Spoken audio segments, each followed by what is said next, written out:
TEN Canal 10 presenta Nuestra Lengua, un programa avalado por la Universidad Pedagógica Nacional Francisco Morazán, enfocado en educar en el área de español.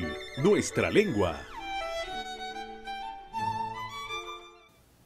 Estimados televidentes, sean todos bienvenidos a Nuestra Lengua. Este es un programa producido por la Universidad Pedagógica Nacional Francisco Morazán y transmitido en Televisión Educativa Nacional Canal 10. Los propósitos fundamentales de este programa educativo son dos. En primer lugar, promover el uso adecuado y correcto del idioma español. Y en segundo lugar, facilitar estrategias metodológicas que permitan potenciar las habilidades comunicativas como leer, escribir, hablar y escuchar. Les saluda Éter Núñez y a continuación el segmento Taller de la Palabra. El día de hoy traigo un tema muy interesante porque es con base a una consulta que muchos televidentes me han realizado vía correo electrónico o vía mensaje. Específicamente la consulta tiene que ver con el proceso de aprendizaje de la lectoescritura de los niños en primer grado. Llama la atención porque muchas de estas personas que me han escrito son padres o madres de familia que tienen a sus hijos o hijas en instituciones educativas de carácter oficial. Y la preocupación de ellos específicamente es que los niños y las niñas no han aprendido todavía el código alfabético y tenemos que tomar en cuenta que el mes de mayo está finalizando y está por comenzar el mes de junio. Aquí la primera pregunta que vale la pena hacernos es, ¿tenemos que preocuparnos en primer lugar si los niños en el mes de junio no pueden todavía decodificar algunas letras? Bueno, esta pregunta de manera general yo podría contestar sí, tiene que preocuparse. Y esta preocupación se debe a dos principales causas. La primera es que si el niño no logra aprender a leer y a escribir en el primer grado, este niño muy difícilmente va a poder adquirir la velocidad lectora deseada y por tanto tampoco va a tener fluidez lectora. Y esto significa que a largo plazo este niño no va a poder tener un buen nivel de comprensión lectora. El segundo punto que tenemos que tomar en cuenta es que debe preocuparnos porque si con un proceso de alfabetización normal, muchos de sus compañeros o compañeras han aprendido a leer, significa que la dificultad no reside principalmente en la metodología del profesor o profesora, sino que la dificultad reside en algún problema o un factor que está incidiendo o bien en el estilo de aprendizaje del niño o posiblemente alguna dificultad de aprendizaje. Y en este tema de dificultades de aprendizaje de lectoescritura es un factor que quizás el profesor regular no puede resolver y ni siquiera diagnosticar. Si usted consulta a los demás padres de familia y observa que, por ejemplo, dos compañeros de este niño o niña han aprendido a leer, a escribir y a leer, usted debe de preocuparse aún más, porque significa que la metodología regular utilizada por el profesor está funcionando y que quizás es un problema que su niño o niña tiene. ¿Qué le recomiendo yo? Bueno, lo primero que hacen los padres de familia es comprar un silabario. Esta es una opción que yo recomiendo porque los papás en general no son especialistas en enseñar a leer y a escribir. Y el Nacho resuelve a través de una metodología sencilla el aprendizaje del código alfabético, es decir, el aprendizaje de las letras y también el sonido que representan las letras. Entonces, si usted es de los papás que ya compró un silabario para poner a su hijo, un silabario es un libro que contiene sílabas, palabras generadoras, ha tomado una buena medida. Póngase con su hijo todos los días al salir de la escuela a leer, a repasar las sílabas y poco a poco el niño va a ir adquiriendo el código alfabético. La otra opción que usted puede hacer, y también se la recomiendo, es que aparte de estudiar con su hijo el código con este silabario, usted puede ponerse a estudiar puede construir material didáctico casero para poder enseñar a leer y a escribir a sus hijos. Y esta es precisamente la recomendación que le traigo el día de hoy. ¿Cómo usted puede construir material casero para reforzar el aprendizaje de la lectoescritura que su hijo recibe en su centro educativo, pero que adicionalmente usted le va a poder ayudar a reforzar esta habilidad? Lo primero que le recomiendo es crear un alfabeto móvil. En pantalla vamos a ver los pasos para crear este tipo de material didáctico. Bueno, un alfabeto móvil es una serie de tarjetas que contienen las letras, los grafemas o las letras que regularmente se le enseñan. Estas letras son 27 las que componen nuestro idioma español ¿Y qué le recomiendo? Con un cartón de cereal construye usted tarjetas de 3 por 3 centímetros, exactamente son cuadrados, y es lo primero que va a hacer, cuadricular un cartón de 3 por 3 centímetros y cortar estas tarjetas. El paso número 2 es que necesitará al menos 162 cuadrados, 82 para las 22 consonantes minúsculas, 25 para las 5 vocales minúsculas y 27 para todas las consonantes y vocales en mayúscula. 88 tarjetas para las 22 letras consonantes minúsculas, como puede ver en pantalla, 25 tarjetas para las 5 vocales minúsculas, es decir que va a recortar 5 recuadros para escribir 5 veces la A, 5 veces la E y así sucesivamente. Y 27 para todas las consonantes mayúsculas y minúsculas. Como puede ver en pantalla, usted va a escribir 4 veces cada consonante en minúscula, es decir, 4 veces la B, la D, la F, la G, la H, la J, la K y así con todas las consonantes, que son 22. Y luego 5 veces cada vocal en minúscula, una vez todas las letras del alfabeto en mayúscula. En mayúscula solo va a ocupar un cartón para cada una de las letras mayúsculas porque, como sabemos, cuando construimos palabras no se usan en todos los casos más que en nombres propios y en otras particularidades que tienen que ver con nuestra ortografía. Bueno, el segundo material didáctico que les recomiendo son tarjetas memorias, que también se le conocen como memoramas. ¿Qué son las tarjetas memorias? Son tarjetas que tienen representación gráfica de una palabra en el anverso y la palabra en el reverso. Para esto va a ocupar un cartón de cereal, cartulina o cualquier material, cartón de una caja o cualquier material desechable que sea rígido preferiblemente, y va a tener que recortar unas tarjetas de 7 por 7 centímetros. El siguiente paso es que va a pegar va a dibujar en el anverso de la tarjeta una palabra que quiera representar, por ejemplo, perro, gato, conejo, ardilla. Estas palabras van a depender del entorno del niño. Yo le recomiendo, por ejemplo, aquellas palabras que son muy familiares en el entorno.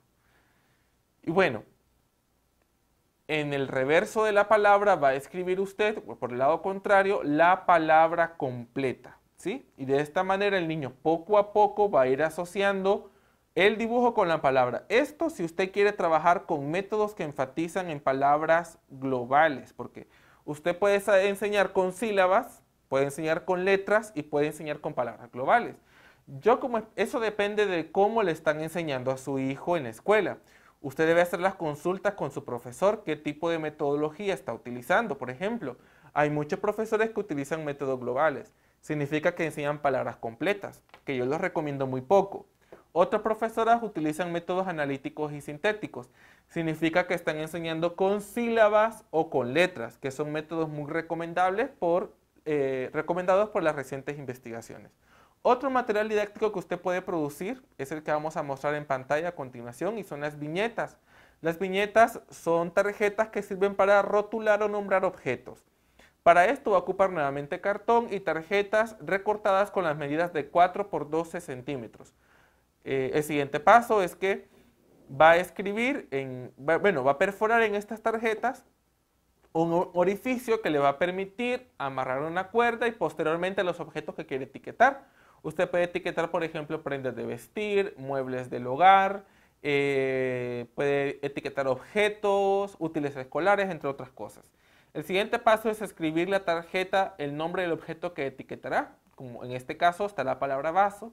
Usted puede etiquetar camisa, zapato, pantalón, mochila, cuaderno, lápiz y otros objetos que están en el entorno inmediato del niño o la niña. Muy bien, en este caso, si usted ve, la etiqueta está sujeta a un vaso. Y eso va a depender del objeto que quiera nombrar. Bueno, y tenemos también otra recomendación, es que usted vaya coleccionando etiquetas. Repito, si esto compete a métodos globales, es decir, si el profesor está usando métodos que enfatizan con palabras completas. Tenemos elegir etiquetas coloridas, que pueden ser envases de refresco, de bocadillos en bolsa, churros como los conocemos popularmente, puede ser de latas o cajas. Clasifíquelas según las letras que contienen el nombre de las marcas. Por ejemplo, usted puede clasificar etiquetas que comienzan con las vocales, etiquetas que comienzan con el sonido y la letra M, y en fin, dependiendo del sonido o la letra. Y también lo que les sugiero es que los coloque en un lugar visible para el niño y la niña, que tenga la oportunidad no solo de verlos, sino también de manipularlos. Bueno, esta ha sido una muestra de material didáctico que usted puede construir desde su hogar.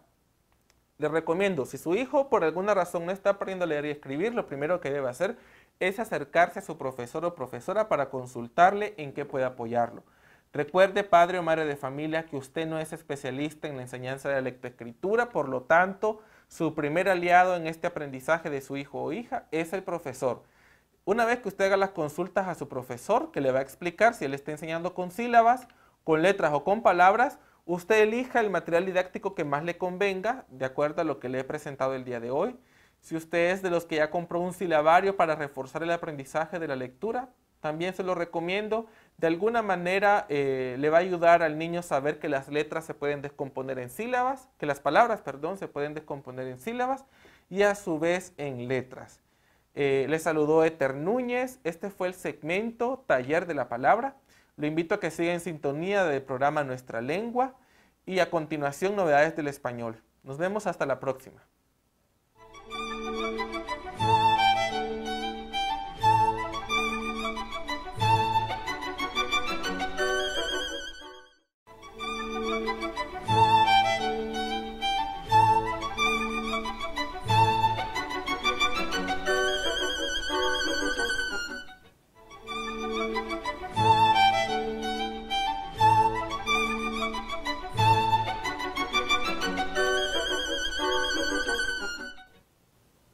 Bienvenidos al segmento lingüístico Novedades del Español, producido por la Universidad Pedagógica Nacional Francisco Morazán y transmitido por su canal, Televisión Educativa Nacional, Canal 10.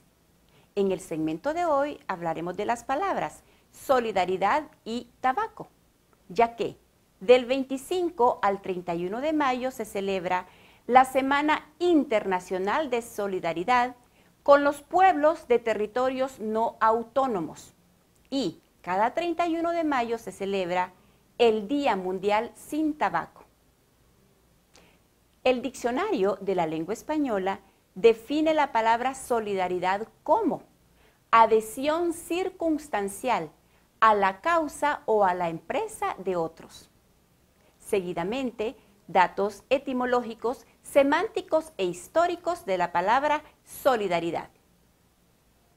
De acuerdo con el diccionario de la lengua española, la palabra solidaridad es un derivado del adjetivo latino solidus, que significa sólido, firme, compacto, compuesto con el sufijo dad, que indica cualidad, como en autoridad, bondad y calidad. Por otro lado, de acuerdo con el diccionario panhispánico de Dudas, esta voz se creó en el siglo XIX por adaptación del francés solidarité y está plenamente asentada en el uso actual. Por ello, debe evitarse el uso de la forma solidariedad, aunque esté bien formada sobre el adjetivo español solidario. En la mitología griega encontramos el mito de Némesis. Némesis, hija de Nix, la diosa noche, personificaba la solidaridad, la venganza, el equilibrio y la justicia retributiva. Es decir, la pena es un resultado del hecho o falta cometida. Y por eso se encargaba de castigar a quienes caían en la desmesura, una de las grandes faltas para los griegos. Esta desmesura o ubris es, por ejemplo, el exceso de felicidad en los humanos, el orgullo, la soberbia y, por supuesto, el desafío a los dioses. La existencia de esta venganza divina encuentra su explicación en la cosmovisión que tenían los griegos, para quienes el equilibrio era lo más importante. Cuando éste se rompía, se ponía en peligro el orden de las cosas, por lo que era necesario el castigo para mantener al mundo tal y como es. De esta manera, en el caso de Creso, hombre demasiado feliz y demasiado rico, es llevado por Némesis a una peligrosa expedición donde debe vencer a Ciro. Esta acción termina por ser la ruina de Creso. Lo mismo sucedió con los persas, quienes incurrieron en la desmesura de dar por cierta su victoria sobre Atenas. Nunca lograron conquistarla, por lo que con un bloque traído por los mismos persas con intención de hacer un trofeo de su victoria, el famoso escultor Fidias hizo una estatua de Némesis que sirvió de motivación para los atenienses en Maratón, donde obtuvieron una contundente victoria. Némesis intervino en muchas historias con la intención de mantener el preciado equilibrio de los griegos. De igual manera, el diccionario de la lengua española define la palabra tabaco como producto elaborado de las hojas crudas del tabaco y que suele fumarse. A continuación, datos etimológicos, semánticos e históricos de la palabra tabaco. De acuerdo con el diccionario de la lengua española, la palabra tabaco viene del árabe tubac, que era como designaban ciertas plantas medicinales que marean al usarlas. Según el diccionario de etimología, el origen de las palabras de Ricardo Soca, el tabaco, reconocido hoy como una droga que provoca adicción y causa diversas enfermedades mortales, ya era usado por los indígenas americanos. Introducido en el viejo continente por los conquistadores españoles, gozó de gran prestigio. Francisco Hernández de Toledo llevó la semilla del tabaco a España en 1510. El escritor y diplomático francés Jean Nicot, en cuyo apellido está el origen de nicotina, a Francia, y la cultivó hacia 1560. El navegante Francis Drake la introdujo en Inglaterra en 1585 y en el siglo XVII se extendió por el resto de Europa, Rusia, China y Japón. La palabra tabaco aparece por primera vez en 1535 en el Diálogo de la Lengua de Juan de Valdés. Se ha dicho que es originaria del idioma de los primitivos habitantes de Haití, de la voz tobago, término con el que los indígenas caribeños denominaban a una especie de pipa o caña alargada que utilizaban para fumar, pero Corominas señaló que las palabras de origen árabe tabaco y atabaca se empleaban en España y en Italia mucho antes del descubrimiento, por lo menos desde 1410, como nombre de diversas hierbas de efecto de profetizar lo que les consultaban, y el demonio les descubría lo que alcanzaba por conjeturas, mediante aquella cualidad, atontados. El 31 de mayo de cada año, la Organización Mundial de la Salud celebra el Día Mundial sin Tabaco, con el objetivo de poner de relieve los riesgos asociados con el tabaquismo y abogar por políticas más eficaces para reducir su consumo. Agradecemos su gentil atención y les invitamos al próximo segmento Novedades del Español. Seguidamente, el segmento Acreditación y Calidad Sostenida.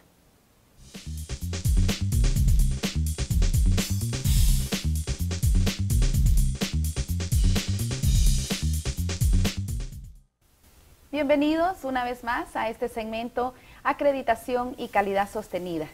Hemos hablado en segmentos anteriores que la universidad ha emprendido este proyecto con el objetivo de acreditarse internacionalmente y lo está haciendo bajo los parámetros de una agencia francesa llamada HCERES con acompañamiento del Consejo Centroamericano de Acreditación de la Educación Superior, CCA.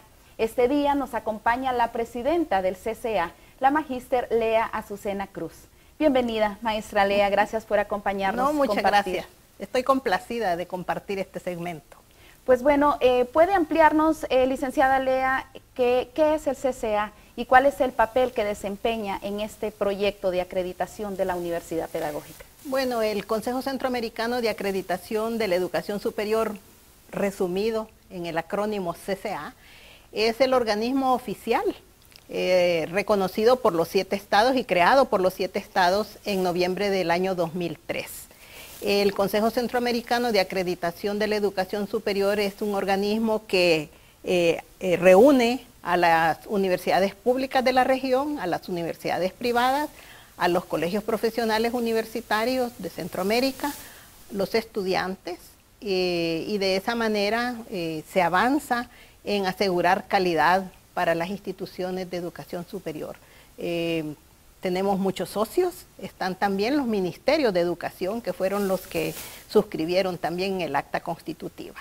Así que de esa manera el Consejo Centroamericano de Acreditación de la Educación Superior viene desarrollando desde esa época un trabajo sostenido con las agencias o las instituciones de acreditación que funcionan en cada uno de nuestros países de la región, y además de ello estamos buscando alianzas estratégicas con organismos extrarregionales para acercar a las instituciones de educación superior con agencias reconocidas, sobre todo en el caso europeo, porque estamos trabajando con ANECA, que es la Agencia Nacional Española, para garantizar procesos internos de aseguramiento de la calidad, y ya pronto vamos a iniciar una experiencia piloto también con universidades de la región que han solicitado el apoyo, y una de ellas es esta Universidad Pedagógica Nacional Francisco Morazán y también la Universidad Nacional Autónoma de Honduras. En Honduras, licenciada Lea, ¿es la única universidad que está en este proceso? Bueno, el CCA, como es el organismo oficial de los 7 estados, logró formalizar un convenio constitutivo con HCERES, que es el Alto Consejo de Evaluación de la Investigación y la Educación Superior. Es un organismo francés, es el organismo oficial francés que hace acreditaciones, y hemos creado ese mecanismo de manera que el HCERES, más conocido en nuestro medio, es la agencia francesa que está desarrollando procesos de acreditación en la región. Ya pasó el Tecnológico de Costa Rica y ahora está en Honduras 2 universidades, que es la UPN-FM y la UNA. Excelente, bueno, un gran reto para nuestra universidad, profesora Lea. Gracias por estar con nosotros este día, y a ustedes, amigos, amigas, gracias por acompañarnos una vez más en este segmento Acreditación y Calidad Sostenida. Nos vemos a la próxima.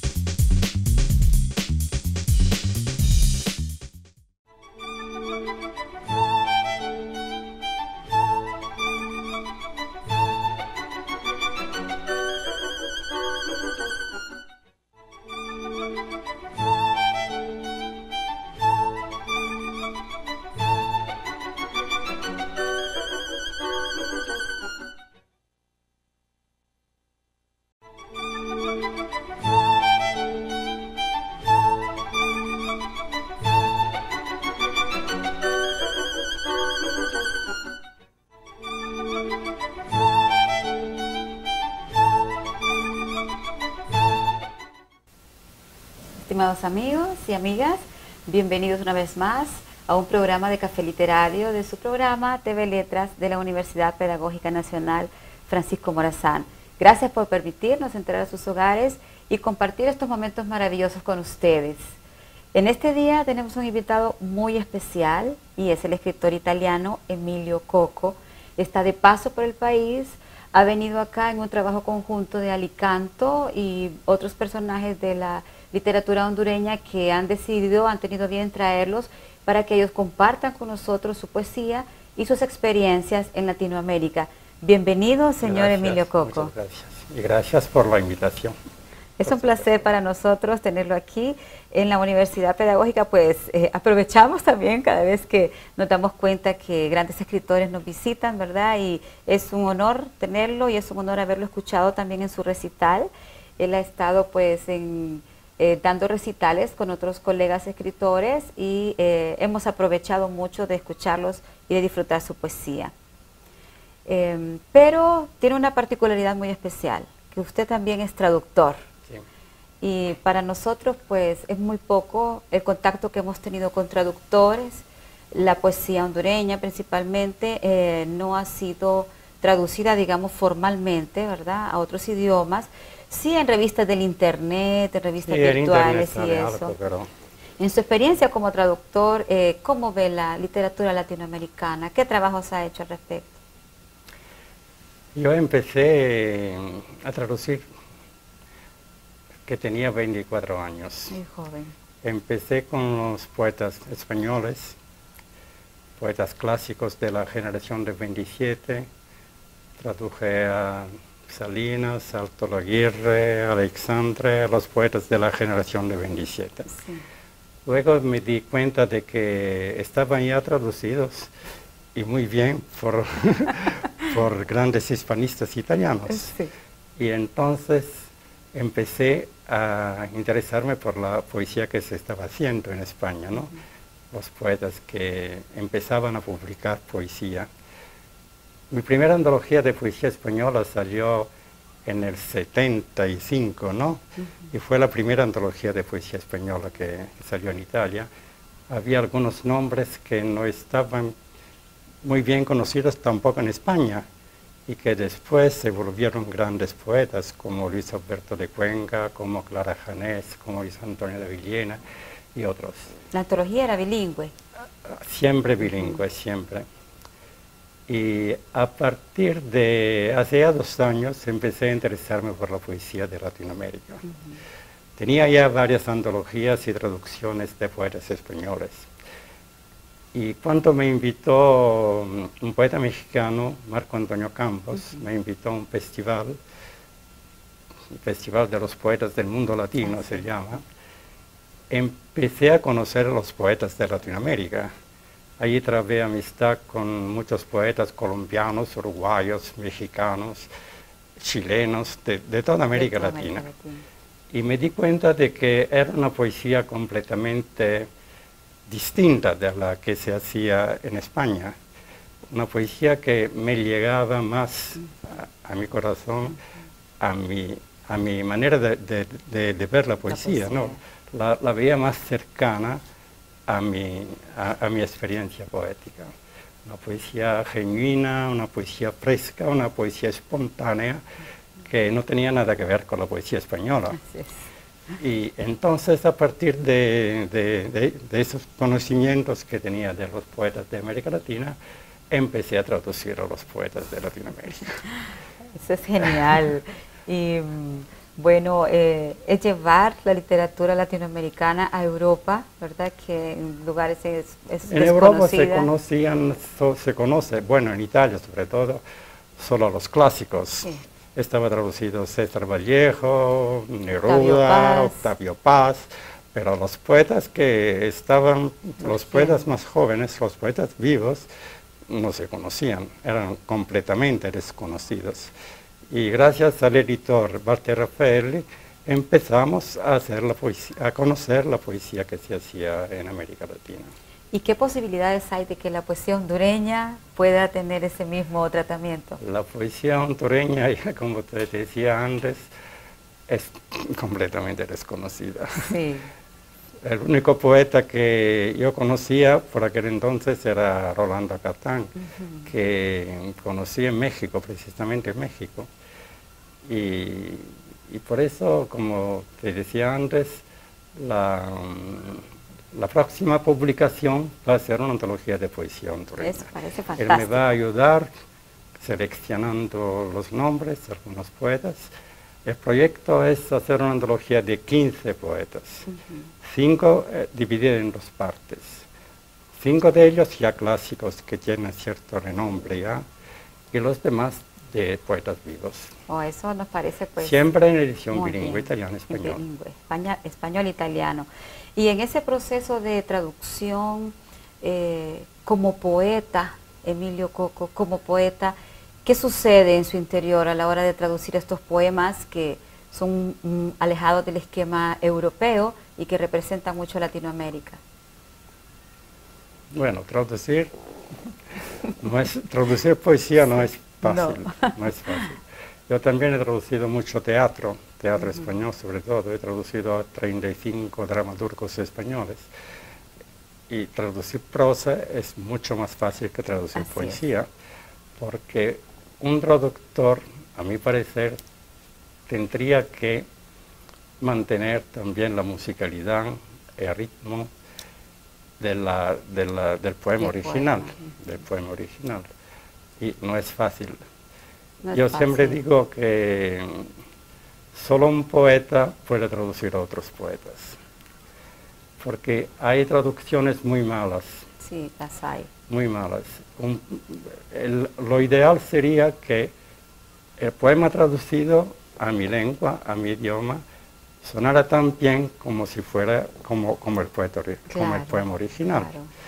Y que el lector podría leerlo como si fuera un poema escrito en italiano. Por supuesto. Por supuesto. Sí. ¿A qué recurre, digamos, en esos momentos de la traducción en que se encuentra con una palabra o con un concepto que no existe en su idioma y que existe en el español?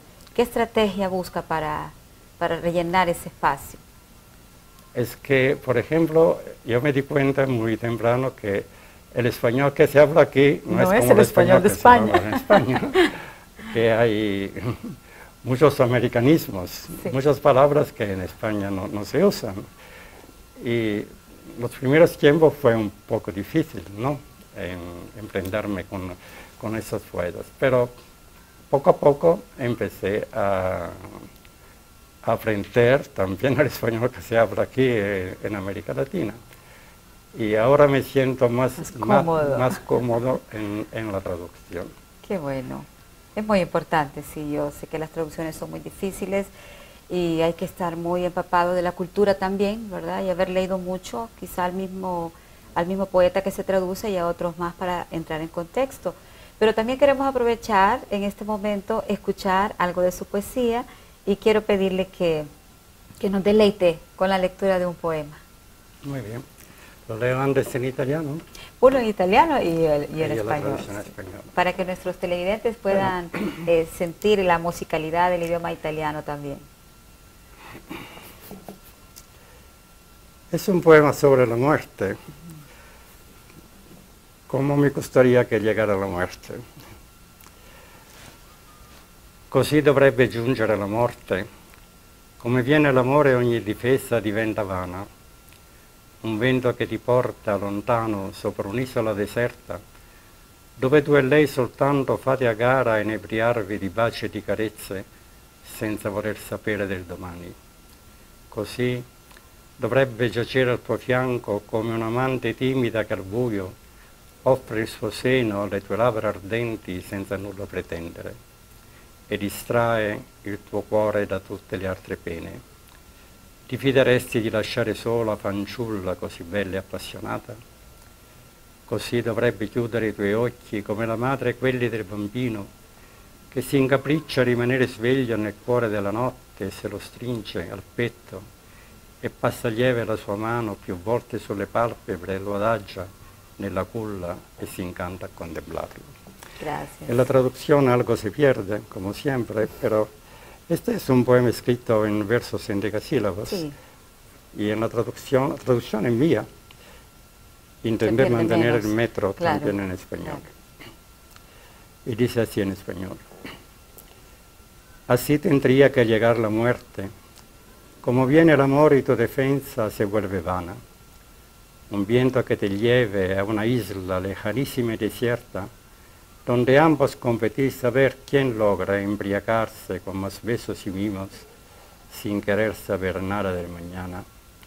Así, tendría que yacer contigo como una amante tímida que a oscuras su pecho ofrece a tus ardientes labios sin que pretenda nada, distrayendo tu corazón de cualquier otra pena. ¿Te atreverías a dejarla sola a una joven tan bella y apasionada? Así, tendría que cerrar tus ojos como la madre aquellos de su niño, que llora en plena noche y se empecina en quedarse despierto, y en sus brazos lo aprieta suavemente, con su aliento rozando de los párpados, lo pone en la cuna, se encanta al contemplarlo. Muchas gracias. Bueno, es para nosotros, ha sido un honor tenerlo aquí. Deseamos que su paso por Honduras sea magnífico, que se sienta muy contento. Nosotros estamos contentos de tenerle y que esa antología de poesía hondureña, bilingüe, español, italiano, pues tenga toda la fuerza que Honduras quiere mostrarle al mundo en su literatura. Muchísimas gracias por su compañía, ha sido un placer tenerlo aquí. Muchas gracias. Y a ustedes, estimados televidentes, muchísimas gracias también por su compañía. Esperamos que hayan disfrutado de este momento con el escritor, traductor Emilio Coco, escritor italiano, al que pues le deseamos todo lo mejor en su estadía en Honduras. Muchísimas gracias por recibirnos en sus hogares. Muchas gracias. Ya, hemos terminado.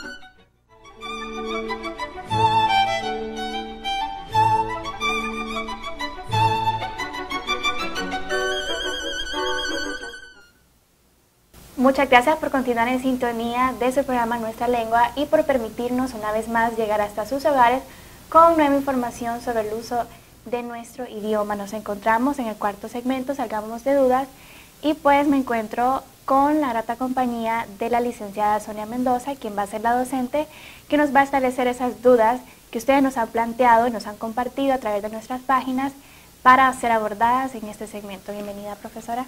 Gracias, Cecia, es un gusto estar aquí con usted compartiendo y nuevamente estamos aquí, como todos los lunes, preparados para poder aclarar las dudas que usted tiene acerca de nuestro idioma.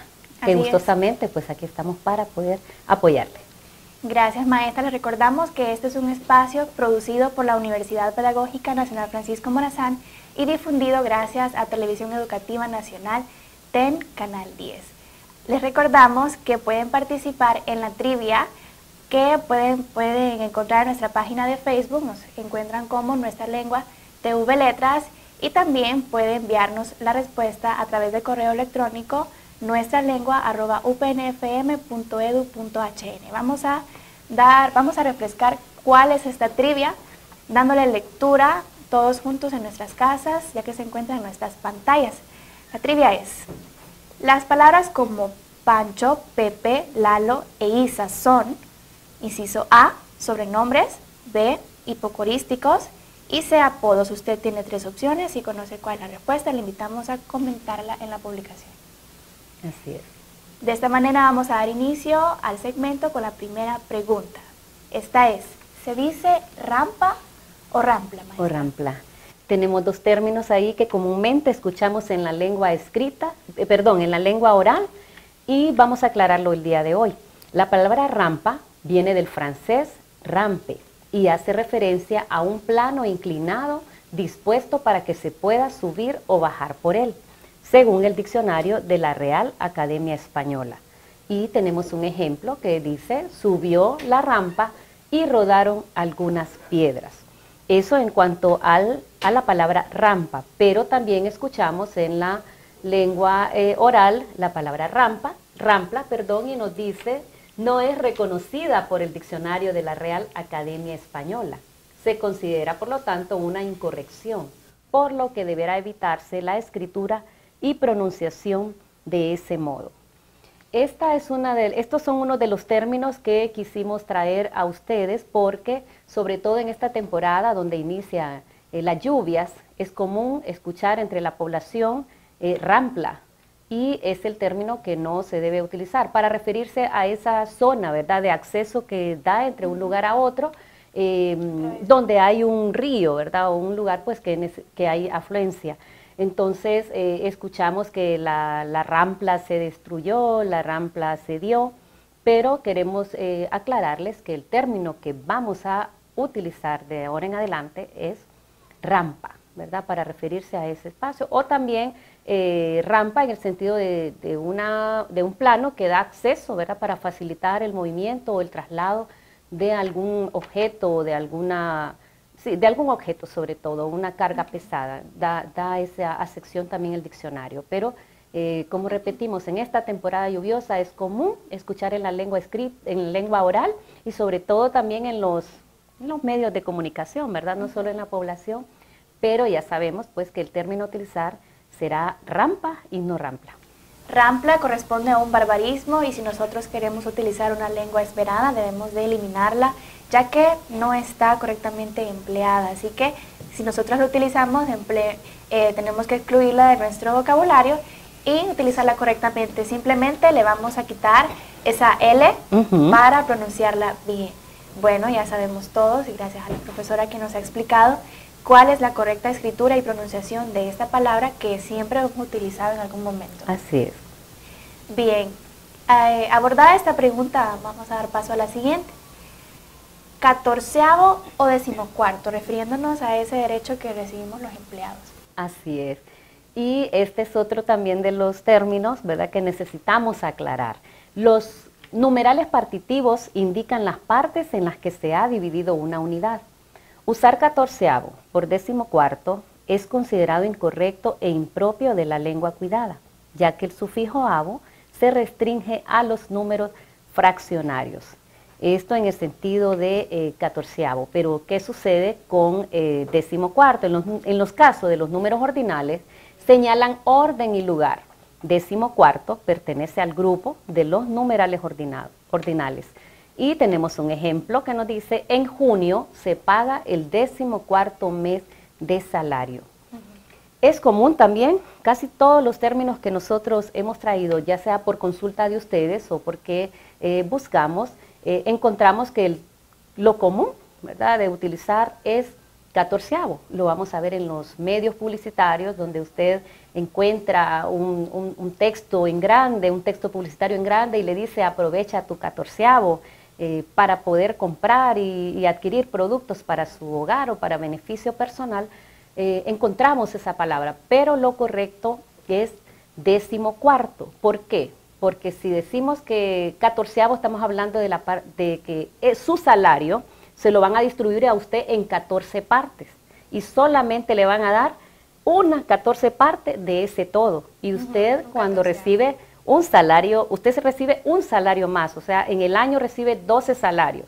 En diciembre recibe un salario más, que es el salario número 13.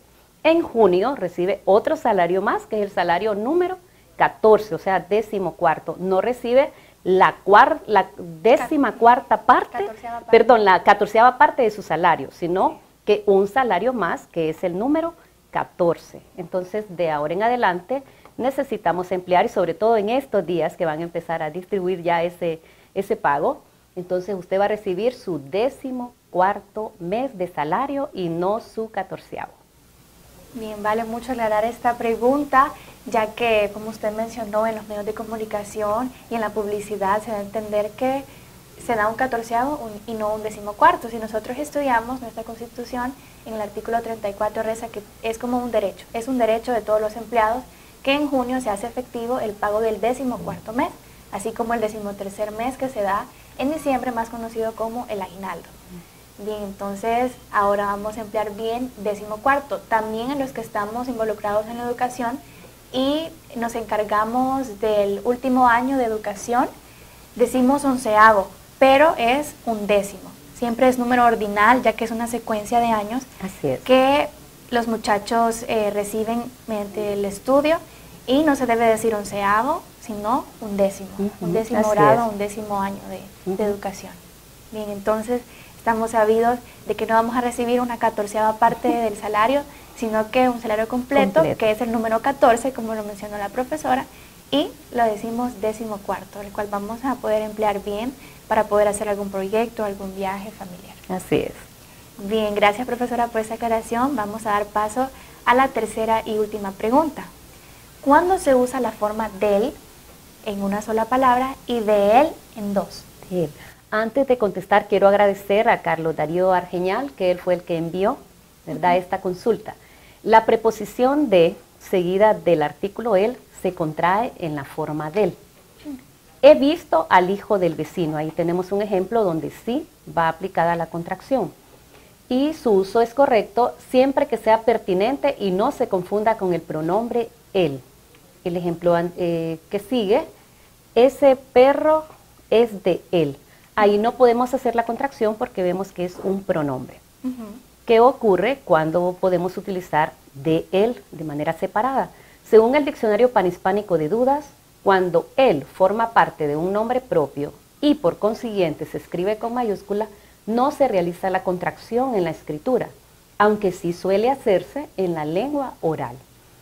Tenemos el ejemplo también, mi nuevo vecino es de El Salvador. En esta ocasión no podemos hacer la contracción porque él como artículo pertenece a ese sustantivo propio que es El Salvador, que nos estamos refiriendo a un país. Entonces encontramos esa dificultad en algunos contextos de la escritura, el cómo utilizarlo. Recordamos entonces, si pertenece a un sustantivo propio, lo vamos a utilizar de manera separada, ¿verdad? Decimos esta persona viene de El Cairo, por ejemplo, entonces ese él, o si buscamos un lugar próximo aquí en nuestro país, decimos viene del municipio de El Triunfo, iría por separado, pero se utiliza la contracción cuando va con un sustantivo común, ¿verdad?, que no forma parte de ese sustantivo propio. Como usted lo mencionó, en la lengua oral es bien difícil distinguir, ya que decimos yo soy originaria del paraíso. No hacemos esta distinción de que son dos palabras diferentes. En cambio, cuando nosotros lo escribimos, debemos tener en cuenta que él pertenece al paraíso, que es un nombre propio, y debe ir separado. Soy originaria de el paraíso. Aunque en lengua oral sí lo hagamos, sí lo unamos, pero de manera escrita debe ir separado. Bien, vamos a utilizar a partir de ahora correctamente esta contracción y también respetar los casos en los que no se contrae en una sola palabra. Gracias, profesora, por esta aclaración. Y bueno, vamos a pasar a la sección de ortografía en las calles. Muchas personas como policías de la ortografía nos envían estas imágenes para poder corregirlas aquí en el programa. El rótulo dice lo siguiente: queremos dejar un proyecto en vez de alfabetizar. No queremos alfabetizar. ¿Dónde está el error? Sí, bueno, hay varios errores que debemos hacer notar en ese cartel. Hay combinación de mayúsculas y minúsculas y tenemos una palabra ahí en vez que está unida en primer lugar, ¿verdad? Ahí deben existir dos palabras y está escrita con M, con B y con S. Si vemos en la corrección a la derecha de su pantalla, notamos que ahí debe escribirse la preposición en, separado, y la palabra ves, con Z. Entonces, el rótulo nos queda de esta manera: queremos dejar un proyecto en vez de alfabetizar. No queremos alfabetizar. Claro que en la manera en cómo está escrito, provoca también un poco de rechazo a la vista del lector, y consideramos que varias de las personas que hayan visto este cartel escrito de esa manera le van a dar la razón a los estudiantes que están haciendo su reclamo en no alfabetizar, ¿verdad? Por la forma en que está escrito el texto, estaría un poquito complicada la tarea de alfabetizar para ellos. Bien, gracias. Les invitamos a todos ustedes que si tienen una fotografía de un cartel que no está escrito correctamente, nos la hagan llegar a través de Facebook o el correo electrónico para poder esclarecerla y ayudarle aquí a mejorar su ortografía y su escritura. Con mucho gusto lo haremos y pues es muy interesante para nosotros tener comunicación con ustedes y saber que están respondiendo al programa. Como última parte del programa vamos a dar respuesta a la trivia que está en nuestra página de Facebook. Las palabras como Pancho, Pepe, Lalo e Isa son, primer inciso A, sobrenombres, inciso B, hipocorísticos e inciso C, apodos. Profesora, ¿cuál es la respuesta de esta trivia? La respuesta correcta es el inciso B, hipocorísticos.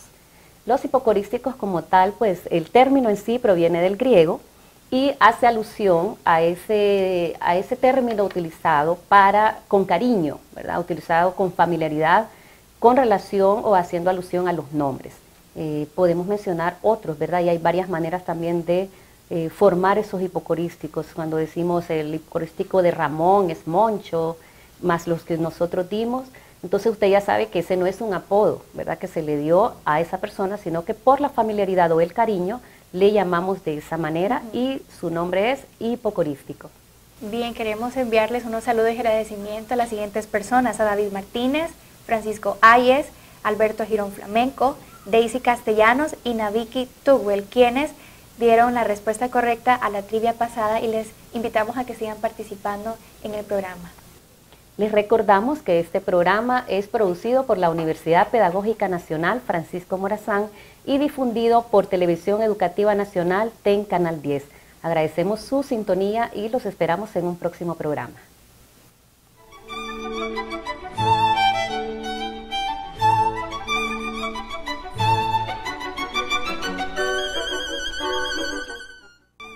TEN Canal 10 presentó Nuestra Lengua. Los esperamos el próximo lunes a las 8 de la noche por TEN Canal 10.